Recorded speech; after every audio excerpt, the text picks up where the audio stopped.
নমস্কার, আমি রাজীব চক্রবর্তী। আপনারা দেখছেন আপনাদের চ্যানেল অ্যাস্ট্রো রাজীব।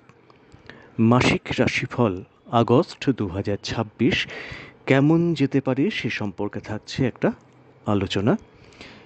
এটি একেবারেই গোচর ভিত্তিক একটি আলোচনা। আপনাদের যাত্রা পথে একটা দিক নির্দেশ করবে মাত্র। প্রত্যেক মানুষের ব্যক্তিগত জন্মছক আলাদা, জন্ম সময় আলাদা, জন্মস্থান আলাদা, দশা অন্তর্দশাও আলাদা। সেই ভিত্তিতে তারা সেইভাবে ফল পাবেন, কিন্তু এই যে সার্বিক যে আলোচনা, সেটা কিছুটা আপনাদের জীবনে অতি অবশ্যই ঘটার সম্ভাবনা তো থাকবেই। ফোন নাম্বার, হোয়াটসঅ্যাপ নাম্বার তো থাকলেও চাইলে যোগাযোগটা রাখতে পারেন। চলে আসবো আলোচনায়। এটি দ্বিতীয় পর্ব। এই পর্বে থাকছে সিংহ থেকে বৃশ্চিক, সিংহ, কন্যা, তুলা এবং বৃশ্চিক, এই চারটি রাশি বা লগ্নের উপরে আলোচনা। চলে আসবো সিংহ। সিংহ রাশি বা যাদের সিংহ লগ্ন, তাদের মানসিক স্বাস্থ্যের উন্নতি, স্ট্রেস কমছে। মাসের 17 তারিখ পর্যন্ত স্বাস্থ্যের দিকে কিন্তু নজর দেওয়ার প্রয়োজন থাকছে। বাবার স্বাস্থ্যের দিকে নজর দিন। মায়ের স্বাস্থ্য নিয়ে খুব উদ্বেগের কিন্তু কিছু নেই, তবে তার প্রেশারটা একটু মাঝে মাঝে মেপে দেখতে হবে। তবে সন্তানের স্বাস্থ্য ঠিকঠাক আছে। মোট কথা যেটা বলার সেটা হচ্ছে যে খরচের যে প্রয়োজনীয় অর্থ, সেটা কিন্তু হাতে এসে যাবে, কিন্তু ধরে রাখাটাই কঠিন। প্রেম ভাগ্য শুভ হলেও দাম্পত্য কিন্তু একটু সামলে চলতে হবে। তৃতীয় ব্যক্তির উপস্থিতি বা তাদের কোনো হস্তক্ষেপ বা সন্দেহ দাম্পত্য সুখের কিন্তু হানি ঘটাবে বা বাধা দেবে। হঠাৎ ঠিক হয়ে যাওয়া বিয়েতে দেখে শুনে এগোনোর প্রয়োজন। একদম কথায়, তাদের কথা বা সমস্ত কিছু কথায় বিশ্বাস নয়, কানকে বিশ্বাস নয়, চোখকে বিশ্বাস করুন। নিম্নবিদ্যার ক্ষেত্রে বেশ শুভ, উচ্চবিদ্যায় কিছু বাধা আসতে পারে। 17 তারিখের পর সিংহের শুভ হবে কিন্তু বেশ কিছুটা বাড়বে, মানে শুভতা বেশ কিছুটা বাড়তে চলেছে। কবে না, 17 তারিখের পর থেকে। হতাশা সেই সময় কিন্তু কমবে। চলে আসবো কন্যা। কন্যায় নিচস্থ হলেও ধনপতি তথা ভাগ্যপতি শুক্রদেবের উপস্থিতি, রাশিপতি বুধের একাদশে প্রবেশ এবং দেবগুরু বৃহস্পতির সঙ্গে তার জুতি কন্যার শুভতা বা শুভ প্রভাব কিন্তু বাড়াতে চলেছে। স্বাস্থ্য শুভ আশা করা যাচ্ছে।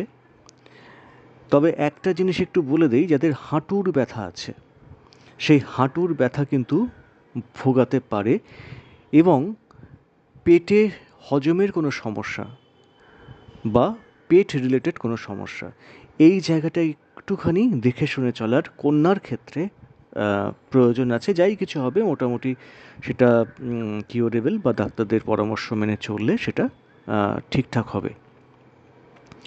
তবে হাঁটুর ব্যথার দিকে বা ব্যথা যন্ত্রণা, এই জায়গাটা একটু নজর দেওয়ার প্রয়োজন থাকছে। বাবার স্বাস্থ্য ভোগালেও চিন্তার কারণ নেই, চিকিৎসায় সারবে। মা মোটামুটি ঠিকঠাক থাকছে। সন্তান আশা করি ভালোই থাকবে, খুব বেশি অসুবিধা হবে না। আর্থিক যোগান থাকবে। কোনো দীর্ঘদিনের কোনো ধরুন দীর্ঘসূত্রিতার কোনো কারণে কোনো টাকা পয়সা কারো কাছে পাবেন, সেই রকম কোনো পাওনা অর্থ সেটা কিন্তু হাতে আসতে পারে। সম্ভবস্থলে ফাটকা লাভ, সেটাও সম্ভাবনা আছে। তবে যেটা হওয়ার সম্ভাবনা, কর্মক্ষেত্রে কিন্তু উদ্বেগ বাড়ার সম্ভাবনা থাকছে। মাথা ঠান্ডা রাখতে হবে। উচ্চ যারা কর্তা ব্যক্তি আছে তাদের হ্যাঁতে হ্যাঁ বলুন, নাতে না বলুন, সেগুলো একটু আর মেনে চলতে হবে। আর একটা কথা, যারা সহকর্মী আছেন, পেট খুলে সব কথা কিন্তু তাদের বলা চলবে না। বিশেষত মিষ্টি মুখশত্রুরা কিন্তু বিপদে ফেলতে পারে। আপনার শুভাকাঙ্ক্ষী দেখাচ্ছে, মুখে খুব মিষ্টি, আপনার পেটের থেকে কথা বার করার জন্য একটু উস্কে দিচ্ছে। বি কেয়ারফুল, এদের থেকে সাবধান থাকুন। ব্যবসা শুভ, তবে ব্যবসা ক্ষেত্রে কিন্তু ধীরে উন্নতি, কিন্তু যে উন্নতি হবে সেটা কিন্তু স্টেবল উন্নতি হবে। চলে আসবো তুলা। তুলা রাশি বা লগ্ন, রাশি তথা লগ্নাধিপতি তিনি কিন্তু দ্বাদশ ঘরে অবস্থান করছেন, ঘরটা নিচস্থ শুক্রদেবের জন্যে, যদিও সেটি মিত্রক্ষেত্র, বুধের ঘর। স্বাস্থ্যের দিকে একটু নজর দিতেই হবে, এবং এই কন্যার ওপরে না শনিদেব এবং শনিদেবের উপরে রাহুর দৃষ্টি যেটা পড়ছে, তার একটা ইফেক্ট কিন্তু কন্যার সেটা কিন্তু পড়ছে, মানে শুক্রদেবের উপরে পড়ছে দ্বাদশ ক্ষেত্রে, মানে তুলার। সংক্রমণ জাতীয় রোগ থেকে একটু সাবধান থাকার প্রয়োজন থাকছে। এনার্জিতে একটু ঘাটতি আসবে, অ্যালার্জিক রিলেটেড কোনো সমস্যা আসতে পারে, পায়ের দিকের কোনো সমস্যা, এবং মেয়েদের গাইনোকোলজি ক্ষেত্রে একটু সতর্কতার প্রয়োজন আছে। মূত্রনালীর কোনো সংক্রমণ বা এই ধরনের যে ব্যাপারগুলো হয় না, সেগুলো থেকে একটু সাবধান থাকার প্রয়োজন আছে। কিন্তু কর্মক্ষেত্রে যদি আপনি যুক্ত থাকেন, সেক্ষেত্রে কিন্তু উন্নতি দেখাচ্ছে। কোনো নতুন কর্মক্ষেত্রে নিযুক্তি, অর্থাৎ সেখানে আপনি ঢুকতে পারেন, সে সম্ভাবনা আছে, তবে সেটি বাড়ি থেকে কিন্তু একটু দূরে হবে। ব্যবসা নিয়ে উদ্বেগ বাড়তে চলেছে, প্রতারণা থেকে সাবধান থাকুন। দাম্পত্য ক্ষেত্রে তৃতীয় পক্ষের কলকাঠিতে অশান্তি বাড়তে পারে, এবং সেটা বাড়লে কিন্তু বেশ মারাত্মক লেভেলে যাবে। সেক্ষেত্রে একদম ঠান্ডা থাকতে হবে, নাহলে সেই জোন থেকে একদম নিজেকে বের করে আনতে হবে। প্রেম ক্ষেত্রে উদ্বেগ থাকছে, প্রেমিক বা প্রেমিকা তাদের নিয়ে কিন্তু উদ্বেগ থাকছে। প্রয়োজনীয় অর্থের সংস্থান হয়ে যাবে, ভাগ্যের সহায়তায় অনেক বিপদ থেকে হয়তো উদ্ধার পাবেন। কিন্তু ভালো করে শুনুন, ভাগ্য বিড়ম্বনার পর হয়তো কোনো একটা বিপদে পড়েছেন, আপনাকে যথেষ্ট কাঠখড় পোড়াতে হলো, তারপরে সেখান থেকে কিন্তু আপনি ভাগ্যের সহায়তায় সেই জায়গা থেকে বেরিয়ে আসতে পারবেন। গুরুজনের স্বাস্থ্য বিষয়ের একটু চিন্তার কারণ থাকলেও, মানে তাদের স্বাস্থ্য একটু বিড়ম্বনা হয়তো তৈরি করবে, কিন্তু মারাত্মক ভয়ের কিন্তু কিছু নেই। সন্তান স্বাস্থ্য বা তাদের মতিগতি ভোগাবে। মানসিক উত্তেজনা সামলে একটু চলতে হবে। তুলার ক্ষেত্রে মানসিক উত্তেজনা দেখবেন ঘাড়ের পেছনের দিকে, মাথার পেছনের দিকে একটু গরম হয়ে যাওয়ার টেন্ডেন্সি আসতে পারে। সিদ্ধান্তের ঘাটতি হতে পারে, কী করবেন না বুঝতে পারছেন না, মাথাটা চট করে গরম হয়ে যাচ্ছে, এই ব্যাপারগুলো কিন্তু চলতে পারে।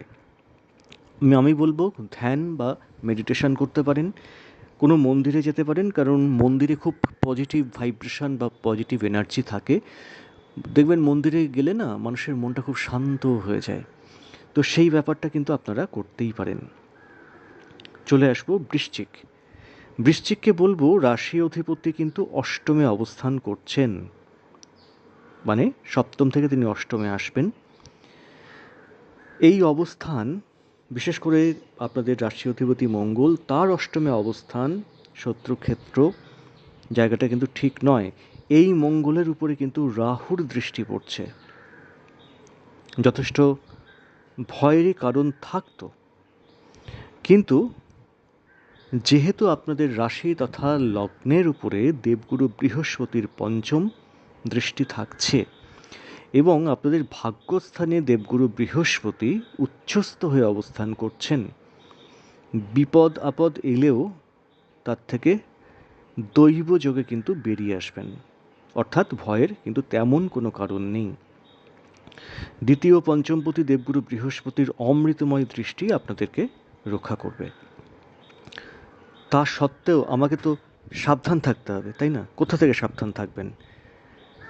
আগুন, গরম বস্তু, যারা ফ্লাইটে যাতায়াত করেন, মানে বিমানে যাতায়াত করেন, হাওয়া, হাওয়া থেকে হয় না যে হাওয়া থেকে অনেক রকম সংক্রমণ ছড়াতে পারে, এই যে ব্যাপারগুলো একটুখানি ধরুন এই মাস্ক পরে যাতায়াত করা বা এই ধরনের জিনিসগুলো, চোট আঘাত, এইসব থেকে একটু সাবধান থাকার প্রয়োজন থাকছে।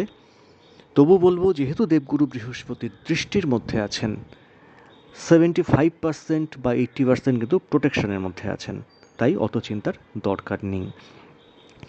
অর্থক্ষেত্র শুভ, অর্থের যোগানটা ঠিকঠাক চলে আসবে। তবে চাকরিতে কিন্তু উদ্বেগ বাড়তে চলেছে, ম্যানেজমেন্টকে খুশি করে চলতে হবে। আবারও বলবো, বেশি কথা নয়, কাজে মন দিন। ব্যবসার গতি মন্থর হলেও হাতে কিন্তু অর্থ আসবে। ব্যবসা খুব বেশি যে হবে তা নয়, তবে যেদিন হবে মোটামুটি একটা চলে যাবে, একটু ধৈর্য ধরতে হবে তার জন্যে।